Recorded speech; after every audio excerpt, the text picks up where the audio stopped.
In this episode of the ASC Podcast with John Goehle, we discuss the latest news, review top technology hazards, review AORN guidance on double gloving, discuss the new RQI program from the American Heart Association, provide an update on survey finding trends, and in our focus segment, we'll continue our Accreditation Organization Series with an interview with Michelle Coalson from DNV.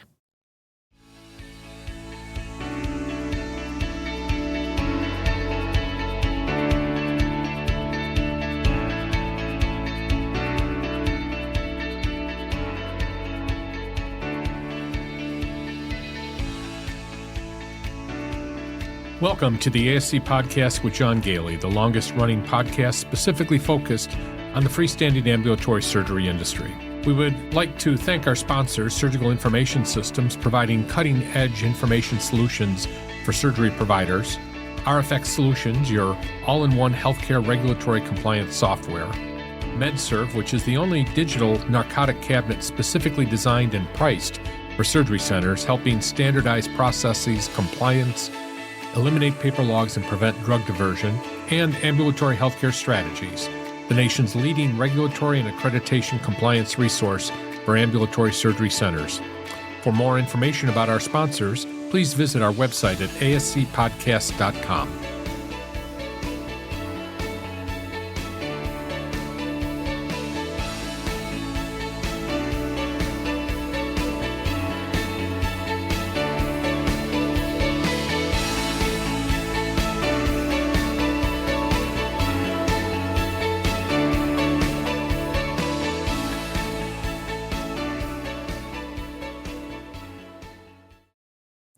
Welcome to episode 272 of the ASC Podcast with John Goehle, recorded on March 31st, 2026, from our studios in Spencerport, New York. I'm Sue Cronkite, your co-host and operations manager at Ambulatory Healthcare Strategies. As a reminder, the regulatory landscape for ASCs is constantly changing. The content in this episode reflects the most current information available at the time of recording. We encourage all ASCs to remain vigilant and keep up with any updates or new guidelines released by relevant regulatory authorities. Joining me today is John Goehle, owner of Ambulatory Healthcare Strategies and one of the leading experts in the ambulatory surgery field. With over 3 decades of experience, John has authored more than 10 books on the ASC industry and is a highly regarded speaker on topics related to regulation, accreditation, and finance management. So we have a lot going on at Ambulatory Healthcare Strategies, never a dull moment there. We have a center in Manhattan, Sue, that is relocating 10 blocks north, and you would think that they were locating to another country with all the work. But, it brings up one of the topics that I speak about a lot to our new organizations, doctors who are building a brand new surgery center, and that is no matter what the construction manager tells you with regard to how long it's going to take to complete construction, assume that he is wrong, and probably terribly wrong. I mean, that project had been delayed 6 to 9 months from what the contractor originally said was going to be done. And then the other problem that they've had, which is another ongoing and consistent problem, is making sure that they get the inspections done on a timely basis. They're at the mercy of the government agencies that do those inspections, and it's often very difficult to get them out. So just a fair warning to anybody that is building or going through construction soon, just recognize it's going to take forever. But we're very proud of that center. It is going to be opening its new location within the next month, and we appreciate all of the hard work that our team has put into getting that project moving. We're also opening a few clinics within the next couple months. I don't know, Sue, that many people know that we actually at Ambulatory Healthcare Strategies do clinics also, primary care clinics and specialty clinics, especially clinics that are associated with ambulatory surgery centers, but the ones that are opening are actually primary care clinics. So if you have a clinic that's associated with your surgery center, or if you're listening to the podcast for whatever reason and have a clinic, please reach out to us at Ambulatory Healthcare Strategies if you want more information about our services. And Sue, the ASC Central Premium Access Program is really taken off. We've had quite a number of new signups in the last month. And just a reminder to everybody that this is a great program for those organizations that don't feel like they really need the ongoing support that comes from an organization like Ambulatory Healthcare Strategies, but wants access to educational programs, leadership training, some private consultations on individual topics, access to weekly drop-in sessions, which is a big plus. Yeah, our last one was really good. We had quite a few people. Yeah, we actually moved it to Monday, and the last time we did a Monday, we didn't have many people attend, but this time we had quite a. It was actually good. I had to cut it off because we had another meeting afterwards, and sometimes we cut off early if we don't have a lot of attendance. So we're going to try to do Monday again soon. But again, those weekly drop-in sessions, which are available for the patron members also, but another benefit to the Premium Access program. Premium Access also have private consultations, not just the weekly drop-in sessions. And there's a resource database. And for more information about the Premium Access program, visit asc-central.com. And just a reminder that we have two series going on this year. One we're going to complete today, and that is a series on the accreditation organizations. There are 5 accrediting organizations that serve the ASC industry and are able to do deemed status surveys. Which means they can do Medicare certification and recertification surveys. And that's Quad A, HHHC, Joint Commission, ACHC, and DNV. You've already heard Quad A, HHHC, and ACHC, and today we're going to interview a person from DNV, which is really kind of the new kid on the block. We have reached out to Joint Commission. Joint Commission has decided not to participate in this. We're still open to talking to them if they have some time, but it is, Sue, it's a big organization, and you've been helping me try to get in touch with the right people, and they did get back to us, but I think it is very difficult for an organization of that size to schedule something like this. We do hope that it's been helpful to you. And one thing that I've been mentioning on previous podcasts here is that you have to remember that you do have a choice with regard to accrediting organizations. If you're not happy with the one that you're working with, or you're finding that the changes that are occurring with those organizations, just recognize that you have another option. And even going to your existing organization and saying, hey, I'm considering another organization, might make them a little bit more customer friendly, which has been one of the concerns we've seen with some of these accrediting organizations over time. And the other series that we're working on is on artificial intelligence. We did an episode already, which was an introduction, and we're going to continue that throughout the year. It's going to be quite a long series, I suspect, and we hope to have the next one later in April. Do want to remind everybody that our Director of Nursing Bootcamp starts next Tuesday, April 7th through the 10th. That's for the virtual component of it. The Director of Nursing Bootcamp and the Administrator Bootcamp are ongoing programs which include mentoring, access to all kinds of information, weekly drop-in sessions, optional. But the actual virtual conference component of it starts on April 7th, and there's still time for you to sign up. And for more information, visit asc-central.com, and I'll provide a link to it in the show notes here. And then the Administrators Bootcamp is going to be May 26th through the 29th. And just something to remember is that these are very reasonably priced leadership conferences, a great way for people that are new to the industry or, just want to really kind of up their game and learn more about how to run a surgery center. Or if you're looking into becoming CAS certified, this program can really help you to prepare for many of the things that are on that exam. And our drop-in sessions, as we noted, have been very well attended lately. And again, you can attend those as a patron member also for $25 a month. And there's other things that you have access to, including some of our educational programs. Sue, we have quite a bit of news here. Let's see what we can fit in today. Hey, so I saw some good news on job growth in healthcare. This was from Health Leaders Media on December 18th. While overall rates of hiring had slowed in November, the hiring rates in healthcare exceeded the 12-month average with 46,300 new jobs. The highest number were in ambulatory healthcare at 24,000 jobs out of the total healthcare job number of 46,300. And total non-farm employment increase of 64,000. This means healthcare jobs account for 72% of the total increase.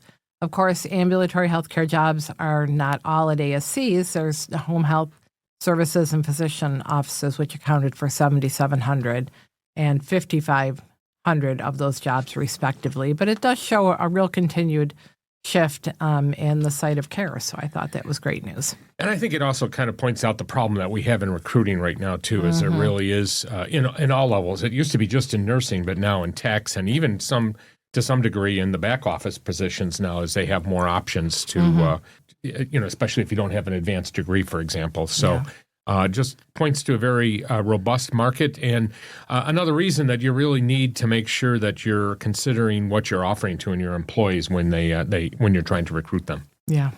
And from Beckers ASC review, from, again, the end of December, Knoxville Orthopedic Surgery Center from Knoxville, Tennessee was one of the ASCs that were recognized for patient safety by the Leapfrog Group. And the Vice President of Surgical Services at the center, Beth Russell, talked about how they build a culture of consistency, communication, and accountability. She emphasized the importance of empowering everyone to speak up if they have concerns and of leadership being visible and available. She gave the example of a staff member asking a surveyor to step back from the sterile field when they were standing too close, and how, rather than being offended, the surveyor was impressed at the dedication to patient safety. Another important part of building their culture begins with the onboarding process. So they pair new hires with one person for around 3 months, so they get really consistent training, and they also follow a patient through the whole process. So they're able to see what every department does and how they all work together for the safety and comfort of the patient. And I think that kind of goes with the news that I had mentioned above that. I think if people come into your center and they're instantly welcomed in and really get a feeling for the whole thing and feel like you're all working together as a team, it makes a huge difference. So, I thought that those are some good tips. Yeah, and I think I love that whole that they spend 3 months mentoring or preparing an employee before they're out on their own, and that seems like a lot of time. And I know I've seen organizations that literally put that person out the next day, and that's setting them up for failure. Yeah, for sure. You really have to dedicate time and resources to your employees to make sure that they're going to be a good part of your team, and providing high quality care too. So kudos to the Knoxville Orthopedic Surgery Center. And from ECRI, which is Emergency Care Research Institute, they publish top patient safety concerns and top health technology hazards. And I just wanted to, real quick, John, I don't know if you knew this, but there's a real interesting background there. So Dr. Joel Nobel, and I tried to look and see if it was related to the Nobel Peace Prize. I couldn't find that, but he was an anesthesiologist. He founded ECRI in 1968 after a 4-year-old patient of his died in his hospital due to faulty rescue equipment. I guess it's something where, as a doctor, he had been telling administration that there were some issues. Then after that happened, he tested several of the manual resuscitators at the hospital, and he found that many of them were ineffective. So this was kind of his motivation to become involved with healthcare equipment. His son, Joshua, recalled his father's dedication to the ECRI Institute, and I guess he had decided he could do more good designing and evaluating equipment than he could as a single physician just caring for his patients. So that's kind of was his motivation for it. And the Institute now has 400 employees and offices around the world committed to topics of patient safety, clinical trial reviews, and hospital error reports. He's also the guy that patented the crash cart in 1969. So just kind of interesting how one, tragic event, and it really pushed him to try to make broader changes. So I had never realized that. And this is also where ISMP is a part of that. So I think we've all heard of that. Anyways, on to the top 10 technology hazards report. And I only included a few of these, ones that I felt like were more likely to affect surgery centers. So number 1 was misuse of artificial intelligence chatbots in healthcare, which, as we talked about, AI is getting to be a big thing. And we're going to delve into that a little bit deeper in future episodes when we talk about how inappropriate it is to be doing anything with patient specific information there. Yeah. Unpreparedness for digital darkness event or a sudden loss of access to electronic systems and patient information. And I think that's true. We all know we should be doing drills on some of those things. Right. Because anybody that has not worked in that age of not having everything electronic would really be struggling.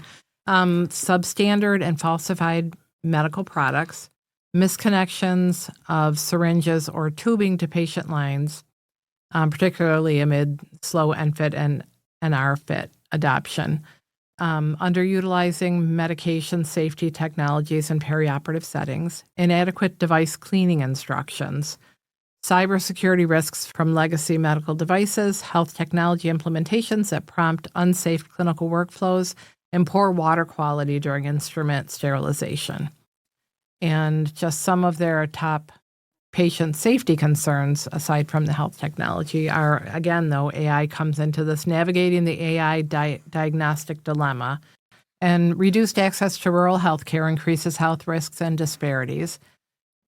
Number 3, increasing rates of preventable acute diseases in communities and healthcare settings, effects of federal funding cuts on healthcare operations and patient safety. Persistent workforce shortages continue to burden staff and restrict access to care, of course, as we talked about above. The impact on system improvement when a culture of blame hinders learning, and persistent gaps in manufacturer packaging and labeling design continue to undermine medication safety efforts. Those last two especially, I think, and the impact on system improvement when that culture of blame, because, we always want people, to kind of catch possible problems, and a lot of times people don't want to speak up if they've made a mistake or almost made a mistake because they're afraid of repercussions. Yeah, we're going to provide a link to the article from Periop leader, and then also just a reminder to visit the ECRI website. There's a lot of great information up there that can really help you in your training programs, and just to kind of know what some of those safety concerns out there are. Just a real quick note on something I saw in AORN about double gloving. So they recommend all scrubbed team members double glove, and they also recommend that they wear a darker pair of gloves under a lighter pair to assist in identifying any perforations. In a systematic review of 34 randomized controlled trials, they found that team members noticed perforation 77% of the time when they used that visual indicator system, which is the darker glove under the lighter one, but only 21% of the time without it. So, it's the double gloving helps to protect you, but you're a lot more likely to notice if you do have a problem if you do that with the two different colored gloves. I think this is a good time, Sue, to also point out the importance of having somebody in your organization that's a member of AORN so that they can get updates on things like that. And by the way, as a surveyor, if you're quoting, I'm going to tell you, if you are quoting AORN standards, I'm going to make sure that you have a current copy of the AORN guidelines in your library also. Let's talk about some of our recent events. And some of these, Sue, I think we keep talking about, but since not everybody's able to listen to every single episode, I'll bring them up again. Lapsed credentials. I know that was brought up in the AAHC episode, which we did last, where it was pointed out that credentialing is one of the major problems that we find in surveys recently. So don't forget to make sure that your credentialing process is up to date, that you're credentialing people on a regular basis, on an appropriate basis, on a timely basis, and that you don't have any providers that are performing procedures that have credentials that have lapsed. Medication issues continue to be an ongoing problem. Single dose used as multi-dose. I can't believe I have to say this, but we are seeing this still. People not following the manufacturer's instructions. And you have to realize that multi-dose drugs have a preservative agent in them. That's how they can be used in multi-dose. The single dose don't, which provides a real safety issue. And as a surveyor, if we find you using a single dose in the multi-dose way, we are going to cite you, and that's going to be an immediate jeopardy. And then not labeling meds as they are accessed or removed from the refrigerator or removed from the original container too. It's very important that everything that's taken out of the original packaging, and by the way, this isn't just for drugs. I actually found a place recently that was using cleaning products that were just put into a spray unit, that didn't have any information as to what it was. And by the way, it wasn't white, it wasn't blue, it wasn't like water or a window cleaning solution. So I have no idea what it was, and that's very, very dangerous. So please make sure that you're following up on that. And even when there's shortages of medications, it doesn't discount these guidelines. So, talk to your pharmacy consultant or, do some research. If you have to use different ones, don't try to stretch them by doing something like this. Yeah, and Sue, it's another thing. We have been made aware by CMS that if CMS is, and we've been mentioning this, CMS is going to be doing some validation surveys, and it's a new process where they're going to come out and they're going to observe the surveyors, the accreditation surveyors doing their job, and then independently validating that the accreditation organization has caught all of the appropriate things. And if the validation surveyors find that the accreditation surveyor did not cite something for a condition level or an immediate jeopardy, then they will lose their deemed status, and they'll go back to having CMS or the state agency do their survey. So it's and I think we're going to find a lot more immediate jeopardies being called as a result of this higher level of oversight. And another thing we've seen recently, sometimes our laryngoscopes, we've actually found some in the emergency carts that are missing a blade, or they're missing the actual handle to the scope. Basically, all the parts are not there, or they're not being tested to make sure that the battery light is still working. So that's important that you check that and make sure. I'm not sure there's an exact guideline to how often you have to check it, but it needs to be working. So if that means you have to check it every day, then so that's what you have to do, and certainly making sure that both parts are there. And also a note that many people might not know right now is that batteries now have expiration dates on them, and you need to make sure that they are not expired. One thing that came up recently is an organization had a separate waiting area that was outside of the surgery center. And what was happening is there wasn't enough room in the surgery center's waiting area to be able to take care of all the patients and the family members. So they were checking people in the surgery center waiting area and then sending them out to a waiting area in the general building. This would be like a medical office building where there are multiple tenants. Unfortunately, when you do that, you no longer have control over that patient who has been sent out. It's all right to send a family member out, but if it's the patient that's going out, that's exiting after they've been registered, that is not appropriate, because you really want to be monitoring that patient from the minute that they're registered. So I don't think this happens to many places, but I just thought I would mention that. And Sue, I was on a survey recently where I saw RQI being used. So RQI is called the Resuscitation Quality Improvement Program, and it's a program of the American Heart Association. And the programs aim to improve patient survival through sudden cardiac arrest. The low-dose, high-frequency method of deliberate quarterly practice with RQI has been proven to increase staff competence in resuscitation skills and knowledge. RQI is the only solution that protects your resuscitation program investment by offering a subscription-based model which eliminates turnover training costs by allowing you to reuse seats for staff replacement. The digital-first approach lets healthcare providers learn anywhere, anytime, with less time in a classroom and more time spent with patients.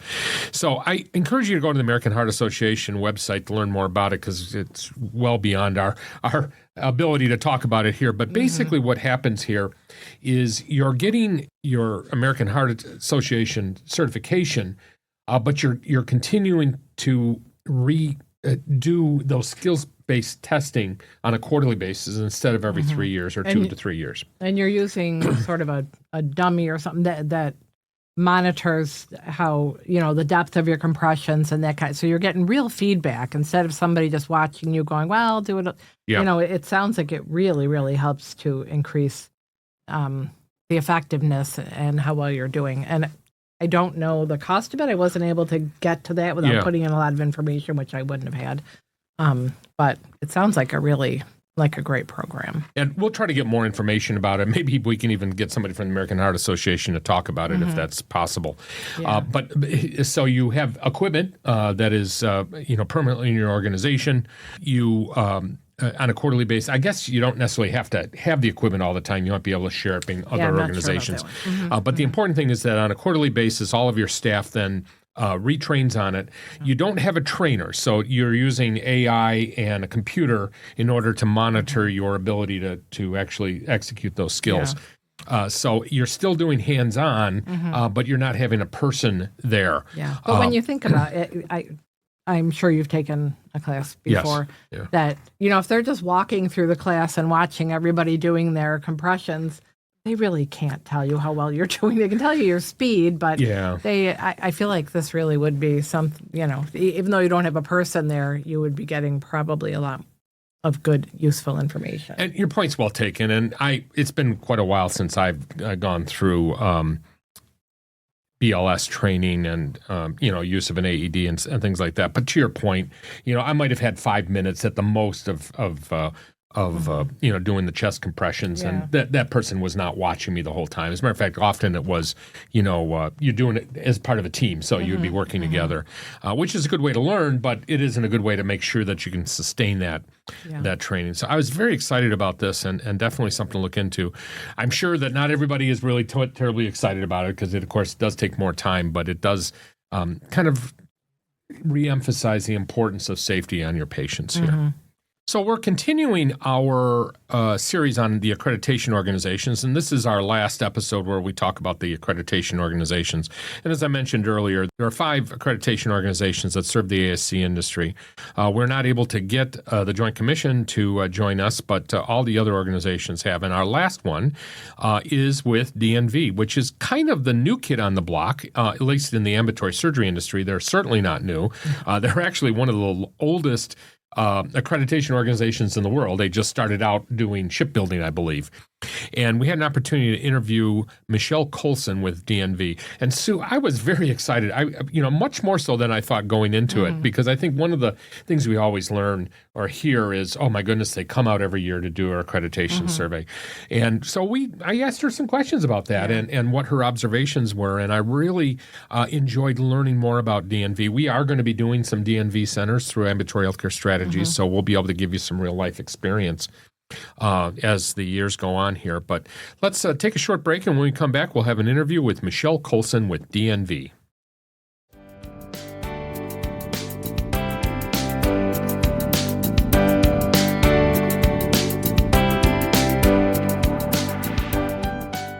Every ASC professional knows that running a surgery center takes knowledge, skill, and a strong support network. That's why we created ASC-Central.com, a place where ASC leaders and staff can learn, connect, and grow together. ASC Central is a comprehensive hub for education and professional development in the ambulatory surgery industry. Our leadership bootcamps, on-demand conferences, and membership programs are designed to meet the needs of administrators, nursing leaders, medical directors, business office managers, and anyone committed to excellence in outpatient surgery. Our leadership bootcamps are guided, mentored programs that help develop the next generation of ASC leaders. Whether you're new to your role or looking to refine your skills, these bootcamps provide the structure and insight you need, and many of them offer AEU credits for CASC certified administrators and IPCH credits for CAIP certified professionals, supporting your ongoing professional certification. ASC Central's on-demand educational library gives you access to in-depth programs on compliance, quality improvement, infection control, credentialing, finance, and more. These full-length virtual conferences are designed to be both informative and engaging, not just check-the-box webinars. Many also include CASC and CAIP continuing education credits. For those who want ongoing learning and connection, ASC Central offers flexible membership programs. The patron membership gives you access to Zoom discussions, key conferences, and a robust resource library. The Premium Access membership adds full access to all boot camps, private consultations, staff training, exclusive content, and ongoing support from top experts in the ASC field. If you want to be part of a community dedicated to raising the bar in ambulatory surgery, visit asc-central.com or email us at info@ascpodcast.com. ASC Central, bringing ASC professionals together to learn, grow, and thrive.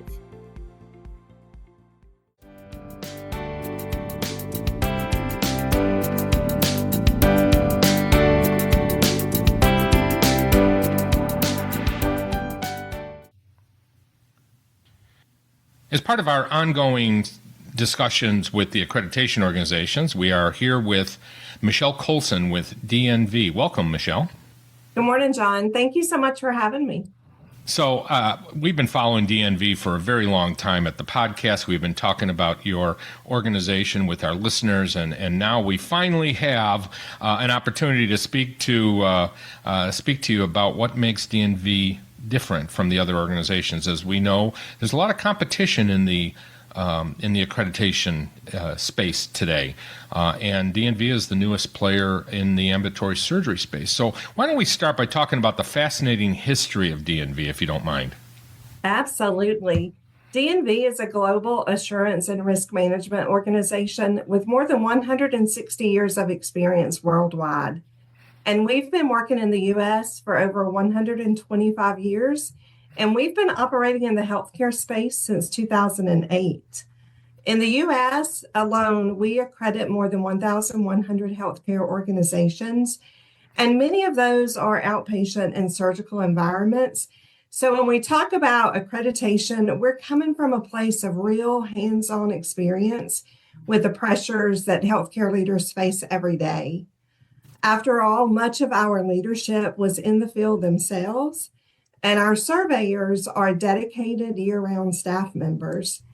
Today, DNV is the second largest healthcare accreditor in the United States, and we've helped shape the industry's understanding of quality as a continual improvement process so that our customers are always survey ready and exceptional in everything they do. Not only do we accredit, but our clients have the assurance of ISO standards at their back. So quality management runs deep in their DNA. My first exposure to DNV was actually with your hospital accreditation program. We do quite a bit of business in Buffalo, New York, and many years ago, many of the major systems in Buffalo moved to DNV. Talk a little bit about how your hospital experience has helped you to prepare for working in the outpatient, especially the outpatient surgery space. So that's a fair question and an important one. While DNV is newer to accrediting ASCs, we're not, like you said, we're not new to accrediting healthcare. CMS approved DNV as a national accrediting organization for ambulatory surgery centers in December 8th of 2025. And so what we're bringing into the ASC space is a proven accreditation framework, one that already supports over 1,100 healthcare organizations, and tailoring it specifically to the outpatient surgical environment. So ASCs aren't getting an experimental program from DNV. They're getting a mature, time-tested approach that's really adapted to their reality. That's a really great point, is that it's so important for our listeners to understand that even though you're new to the ambulatory surgery space, you're certainly not new to healthcare. So before we get into what makes DNV different, can you talk a little bit about the process you went through with CMS to become part of the Medicare certification process for the ambulatory surgery centers? Absolutely. So as part of that process, as you know, there is an application process. So we developed our standards. We submitted our application to CMS, and CMS is familiar with us because of our work in the hospital accreditation world. So we submitted our standards to them and our application to them. They reviewed the program following our demonstration surveys. And as a result of that, we did have a little bit of a delay in our approval notice because of the government shutdown that happened in the winter of last year. But we did receive our notice on December the 8th, 2025. And I think our experience in the hospital accreditation realm really helped us prepare for submitting that application and going through that CMS review and being ready to begin work in the accreditation in the ASC space. So one of the things that we've been talking about on the podcast, as we've been watching you in the background get prepared for it, is how DNV is very different than the other accreditation organizations. And you're very proud of those differences. So tell us about what makes DNV different from other accreditation and how that can really be an advantage to an ambulatory surgery center. Absolutely. So, DMV has really helped set the standard for quality as a continual improvement process. And for ambulatory surgery centers, that means that the same hallmarks of our hospital accreditation we're bringing into the ASC space. So that means annual surveys that support year-round readiness, not last-minute scrambling for a survey. And it also means surveyors who understand ASC operations, not just regulations, and an integrated approach that combines CMS conditions for coverage with the ISO 9001 quality management principles. ISO 9001 is especially valuable in ASCs because it helps reduce variability, strengthens documentation, and ensures that what's written in policy actually matches what's happening in practice. So, Michelle, ISO 9001, I've always thought about it as something that's part of manufacturing, but it is for any type of business, correct? Absolutely. ISO 9001 is a quality management system standard. So, and DMV was actually the first to bring this into the healthcare world. And what better place to have a really solid quality management system than in the healthcare that we're providing to individuals. So what makes ISO 9001 different from what the average surgery center might be doing already if they're accredited by one of the other organizations? So ISO 9001 ensures that you have defined your quality management system. You are engaging in leadership functions that support the strategic operations of the ambulatory surgery center.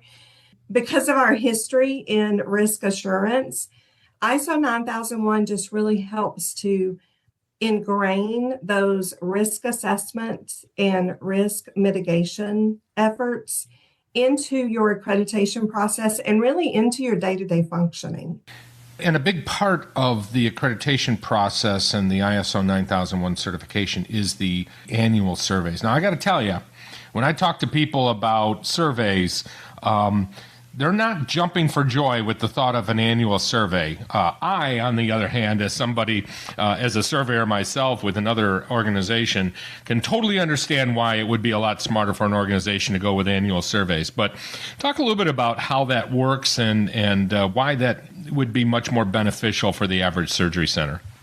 Absolutely. So we hear it all the time, right? Surveys can be stressful, and DMV is intentionally changing the culture of accreditation. We don't believe surveys should feel punitive or adversarial. Mm-hmm. Our approach is collaborative and transparent. We focus on identifying opportunities where there's room and space for the ASC to improve. We're not assigning blame, but we're helping organizations understand where their opportunities continually improve are. For ASCs, that means accreditation becomes a tool for operational stability and patient safety rather than something that disrupts daily operations. It seems to me, too, that the annual survey would be much more integrated into your quality improvement committee, your quality improvement processes, because you're getting that constant feedback. Yes, absolutely. The annual survey just really supports like you said, the day-to-day operations. It's no longer rushing to blow the dust off the binders and get everyone ready and ramped up. We think that the annual survey processes really helps the organization stay in that continual improvement mindset where they're really looking to improve the care for the next patient that's coming into the center. So is every survey every year the same, or do you focus on different things through the cycles? So you're accredited for a 3-year cycle. Right. So we do the initial survey, and then the annual surveys, we come in, we always look, if there were nonconformities that we identified on the previous survey, we always look to make sure how that corrective action plan worked. Was the organization able to correct that plan so they're able to sustain compliance in that area? And then we actually look at things that are high risk for the organization. So part of the ISO 9001 principle is for the organization to begin doing their own internal audits. So we will look, and the surveyors will look at, what they have done over the year, what they've identified as high risk areas. And those annual surveys can really dig into those areas and help them evaluate those processes. So is like the third year or the last year of the cycle different from the other years, or are all the surveys really somewhat the same? So because of the ISO 9001 component, not only are you accredited by the end of your first cycle, but you're also ISO 9001 certified. Okay. So when we come and complete that reaccreditation survey, we are also doing the ISO recertification audit at the same time. So that makes the annual survey the year before that is really an assessment of where you are, not only from an accreditation standpoint, but where the organization is from a readiness for ISO 9001 certification. Gotcha. And are all of your surveys, the annual surveys, unannounced? They are all unannounced. Okay, just like for any deemed status survey. Now, do you do non-deemed surveys also? We do non-deemed surveys as well. Now, those surveys don't have to be announced, but all deemed surveys, including the annual surveys, are unannounced. Unannounced, right. So I've got to ask this question. What do your centers think about these annual surveys? If I were to ask them and you're not in the room, what do you think they're going to be saying to me about that annual component? So, John, I think that centers that have experienced the annual survey process are going to really embrace it. Mm-hmm. I know that is one of the things that, way back in our history since 2008, annual surveys have been a part of the hospital accreditation process. Yeah. And what we hear from those clients is it's one of the best things about us is that annual visit. They love the transparency and the collaborative nature of our surveys, mm-hmm. but they think that the annual survey process is what really helps them to be in a continual improvement mindset. So I think in the beginning, ambulatory surgery centers are probably going to be like, what? Yeah. You're going to come every year? Yeah. But I think as they get to know us and experience what a DMV survey is like, I think they will begin to embrace the annual survey process. I will tell you, prior to being a DMV surveyor and then in management with DMV, I was on the client side. Uh-huh. And the annual survey process from the client side just makes a world of difference. Yeah. One of our themes here at the podcast has always been always be prepared. I know it's the Boy Scout motto, but it's also our motto here. And, my concern has always been those organizations, and there are many of them out there that, go through the 3-year cycle, just like accreditation goes through. And, they celebrate after the surveyors leave, and they say, oh, we don't have to do anything for 2 years, or we don't, we can rest for 2 years. And then, of course, they're scrambling in the last year or 6 months or month, before the survey. And, of course, it's not a great experience and it's not what patients deserve. It's not what our staff deserves. That process should be continuous. We should be providing the same level of care, the same level of oversight throughout that entire cycle. So I'm excited about this, but I'm not sure my clients are going to be excited. I'm not sure all of the audience is. But you've done a great job, I think, of explaining how, your annual visits really support your mission here in working with the ambulatory surgery industry. So thank you for providing that feedback. Why don't you talk a little bit about the standards? Because I'm old enough to remember when people had to buy the standard books from the accreditation organizations in order to even know what the accreditation was. Of course, now with the competition out there, things are different. So if somebody wanted to learn what the accreditation standards were above and beyond, what the CMS conditions for coverage and interpretations are, what would they do? So our standards are available free. They're on our website, so they can go to the website, go into the Ambulatory Surgical Center page, and there's a link there to download the standards. Our standards, as we talked about a little earlier, so our DMV NIAHO standards are the CMS conditions for coverage integrated with the ISO 9001 standards. So we're not prescriptive. We help organizations continually improve by looking at their own processes. Yeah. Now, if the conditions for coverage say that you have to follow a certain regulation, or if your state says that, then we expect and will survey to that. But our standards are the conditions for coverage integrated with the ISO 9001 standards, and they are available on the website if someone wants to download them and just give them a read. And we'll provide a link to those too in our show notes here. So that's a very important element there, talking about not being prescriptive. Some organizations, for example, are more process-oriented and some are more outcomes-oriented. So can you talk a little bit about where you are on that spectrum? So DMV knows that what works for one organization doesn't necessarily work for another organization, right? So we expect, and this is also part of that risk assessment that we talked about earlier. So we help organizations and we expect organizations to really look into what the standard is, what the requirement is, and then identify what works best for them to achieve compliance. And that may look different from organization to organization because all centers are different.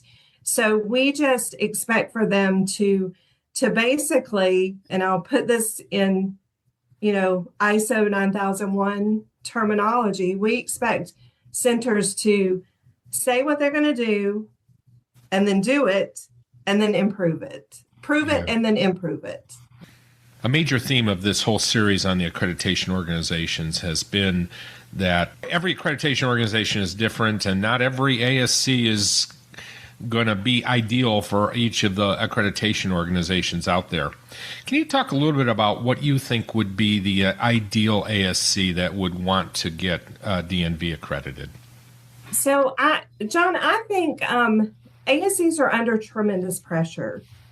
Leaders are balancing patient safety, staffing challenges, regulatory compliance, reimbursement requirements, and growth. And they're balancing these things all at the same time.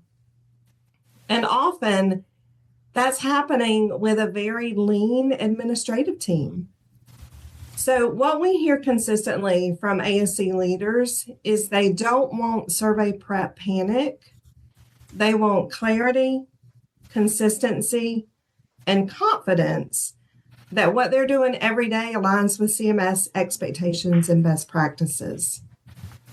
For really proactive ones, they understand that accreditation should be considered at groundbreaking so they can scale at a rate they want to with consistent quality management approaches behind them. And that's exactly where DMV's model fits. So, of course, your surveys are only part of that interaction that your organization is going to have with the surgery center. Can you talk about how your electronic platforms, how are you going to communicate back and forth with DNV during your accreditation period? Absolutely. So we have a customer portal that customers use for the application process and to provide updates on their profile scope, any service changes. Our portal experience has just undergone a complete transformation that is really just the beginning of digital enhancements to support our customers. This will also be where we house communication to customers and advisory notices, any communication we need to get to the organization. We also have support through our standards application and interpretation specialists. So organizations can reach out to them via an email, and they're routed so that those questions can be answered. And then we also have a training and education department. So if the organization identifies any training needs, then we can connect to them through that portal to the options for training and education. Yeah, can you talk a little bit more about your training programs? You know, many of the other accreditation organizations have ongoing training that's available to the ASC leaders and even staff about the accreditation process, or even just what they do on a daily basis. Yeah, so we have training that can be tailored to the organization. So in addition to standards and NIAHO training, we also have training on ISO 9001 and how it fits into the organization, how it looks for the organization. We also have an on-demand training library, so that organizations can subscribe to that and get training that fits their needs and when they need it. And do you have in-person meeting conferences also? We do. We have every year we have a symposium that is an annual event for our accredited organizations. It's a well-attended activity. And then, so that's on the customer side. And then for our surveyors, we have an in-person internal training every year for our survey team, where we bring all of us together and just recalibrate and train on things that are important in the industry. So let's talk about that a little bit. Where do you get your surveyors from? Are they employed? Are they full-time, part-time? Tell us a little bit more about who the ASCs are going to be visited by. Absolutely. So DMV, the majority of our surveyors are employed by DMV. So surveying is their full-time job. We do have some contract surveyors, but the majority of our workforce of surveyors are employed. Our ASC surveyors have either ASC, OR, perioperative, sterile process experience, either right within those areas or extensive survey experience or quality management backgrounds in those areas. The survey team consists of 2 surveyors. What's a little bit unique to us, I hear from the industry, is that we arrive together, we stay the whole time together, and we leave together. So the survey team consists of a clinical surveyor, which is in the ASC space, typically a registered nurse, and then a physical environment life safety specialist that is also the generalist on the survey.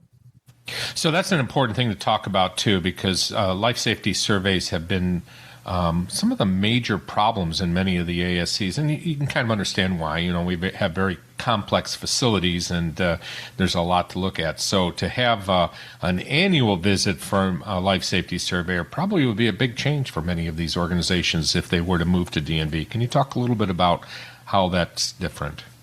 Yeah, so we have a physical environment life safety surveyor that's with the team for all of our surveys, whether that's in the ambulatory surgery center space or the hospital space. And we do know that physical environment life safety nonconformities are prevalent in organizations.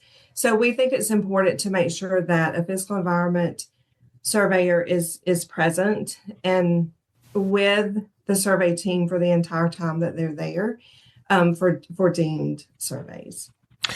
Would they not be involved in a non-deemed status survey? They would be involved on occasion so always on an initial non-deemed. Okay. Not always on an annual non-deemed. That's very organization dependent.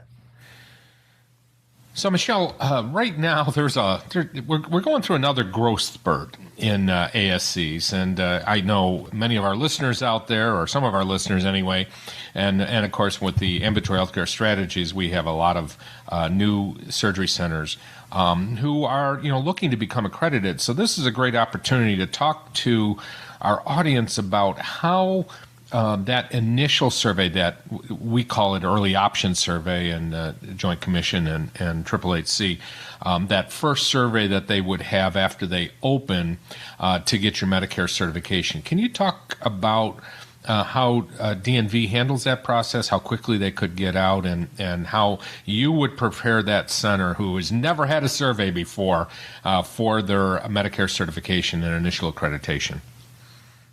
Absolutely. So the first thing that happens is the ASC submits an application with us at that point, or even before they do that. If they reach out, we have sales representatives that can engage with them right away. And through that process, we can talk. They'll bring in me a lot of times to talk with the organization just about next steps and what to expect, but we can bring in others from DNV to talk through that process as well. Once they complete the application and know that they keep us updated on their timeline, and then we connect to them with someone from our regulatory department that really walks with them step by step through that 855 process. Oh, wonderful. And then as soon as all of that is complete, we do a handoff with scheduling. And while we do maintain the unannounced survey process, we also understand that it's an extremely critical time. Yeah. So that the organization can be accredited and they can begin to bill and just really get moving in the direction that they want to move. So we do work with them really closely. We stay in really close contact with them through both myself, the sales representatives, and the regulatory partner. That's excellent, Michelle. That really, I think that's a big differentiator compared, again, not being critical of the other accreditation organizations, but I do think it's a big differentiator. It sounds like you really do. I love the way you said you walk with them through the 855B and that whole process there. So I think that's important to understand, especially for an organization that has just never been through it before. They might not have consultants that are helping them. They might not be part of a management company, so they might be struggling to do that. And it just dawns on me too, as I'm listening to this, that's where that annual survey is going to be so critical. I think in those organizations that have an early option survey, that the surveyors are in, they're out, they get their accreditation, they get their certification, and then they don't see anybody for 3 years.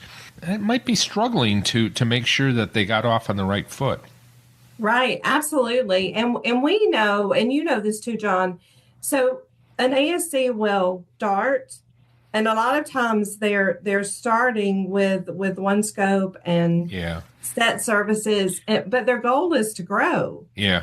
So that annual survey process allows us, like you said, to be there for that initial, to get them started, and then at the annual survey, we can see how that growth is going and just help them make sure that they're calibrated well to continue with their growth and their improvement. I am sure our listeners have a whole bunch of other questions here. So, I'm very excited about this. I will say that this has been an exciting interview, and I really appreciate the time you've spent. You are at a lot of state association meetings, I believe now, correct? We are joining state association meetings, yes. So, and is that a good opportunity for people to talk to you and maybe even have extended conversations about the experience? ASCs can absolutely meet us at any of the events that we attend, but they can also get in touch with us by sending an email to asc@dnv.com. And again, we'll put a link into that so people can connect in that way. I want to end by, our audience always wants to know, okay, what are those common citations? What are the things that are problematic for surgery centers and that you are seeing there with recent surveys at least? Right. So I don't think ours are going to be much different Right. than the ones that are typically seen in the ASC space. But at this point, those nonconformities revolve around documentation Uh-huh. and ensuring that practice is consistent with policy. Yeah. And then, of course, those physical environment, life safety ones that pop up in the industry as well. Michelle, this has been a pleasure. We're definitely going to have you back on as you kind of ramp up. How many surgery centers do you currently have accredited? I know you're just ramping up right now, but can you give us a number? So we are. I don't have an exact number right now. We've completed several, and we have several that are in the pipeline that will be coming up soon. So it's an exciting time for us, and we're happy to be in the ambulatory surgical center space. And I just want to thank you for having me on and having a conversation. Oh, absolutely. Well, and just for our listeners, we know from the ambulatory healthcare strategy side of our business here that we have probably 2 or 3 surgery centers that within the next 2 years are going to be going through the DNV process. So we'll definitely update our listeners on that, and we're going to try to have you back for our multi-state conference, which we're still working on, and we're not quite sure, by the way, for our listeners, if it's in November or December this year. We're having a little bit of scheduling problems because it seems like all the state associations want to have a conference this year in November. But we would love to have you back to talk a little bit about the experience and learn more about your experience and how things are changing. And I'd love to talk to some of your organizations and hear what they say about the process. Absolutely. That sounds great. Thank you so much. My pleasure. You have a great day. All right. Thank you.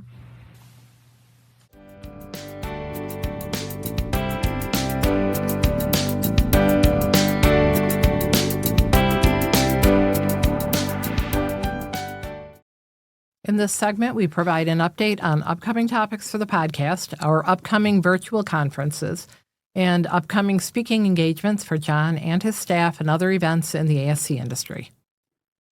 The virtual conference for the ASC Director of Nursing Bootcamp, as we mentioned earlier, is going to be next week, April 7th through the 10th. And for more information, visit asc-central.com, and we'll provide a link in the show notes to it. The AORN Global Surgical Conference and Expo is April 11th through the 14th in New Orleans, Louisiana. And the American Academy of Ambulatory Care Nursing, or AAACN's annual conference is April 14th through the 17th at the Hilton Orlando in Lake Buena Vista, Florida. The joint ASCA and SAMBA Conference and Expo is May 13th through the 16th, 2026 in Washington, D.C. And we're going to have a full team there. We're going to have a booth both for the podcast and for ambulatory healthcare strategies. And we're hoping to do at least 2, hopefully 3, live podcasts from the event.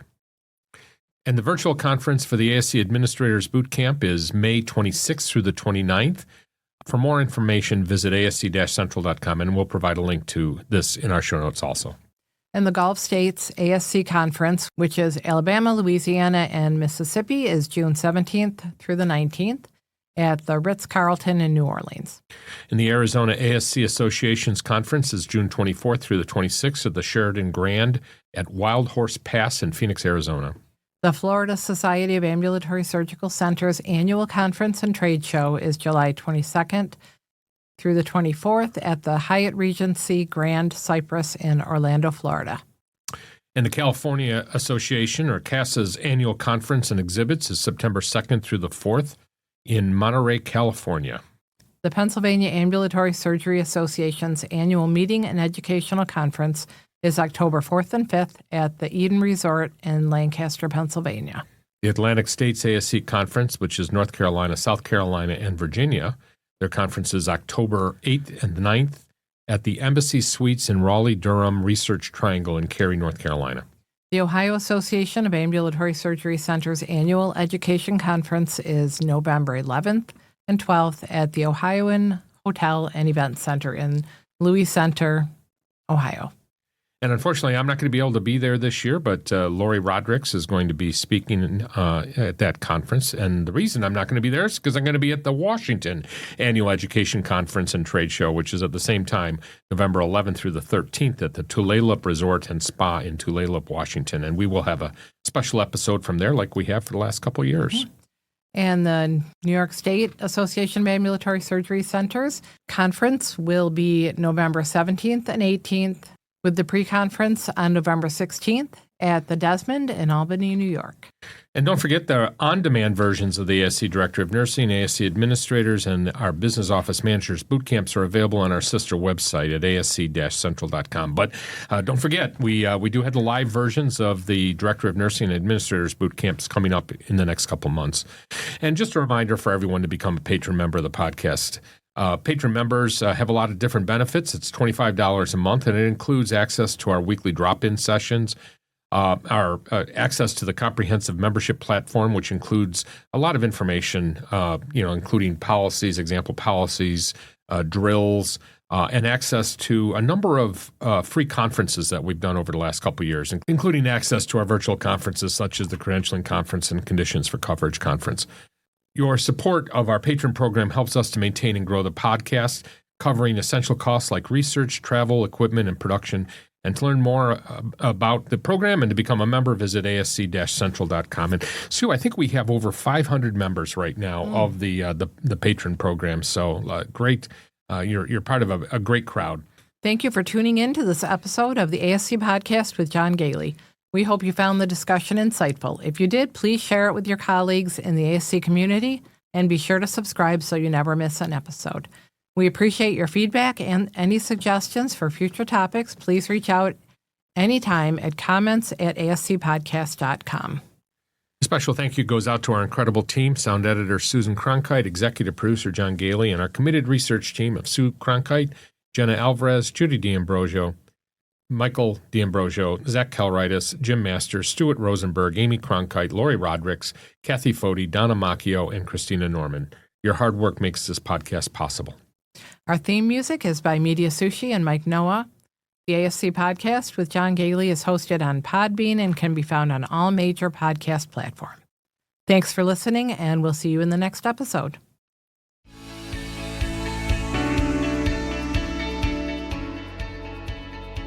This episode of the ASC Podcast with John Goehle is sponsored by Surgical Information Systems, RFX Solutions, MedServ, and Ambulatory Healthcare Strategies.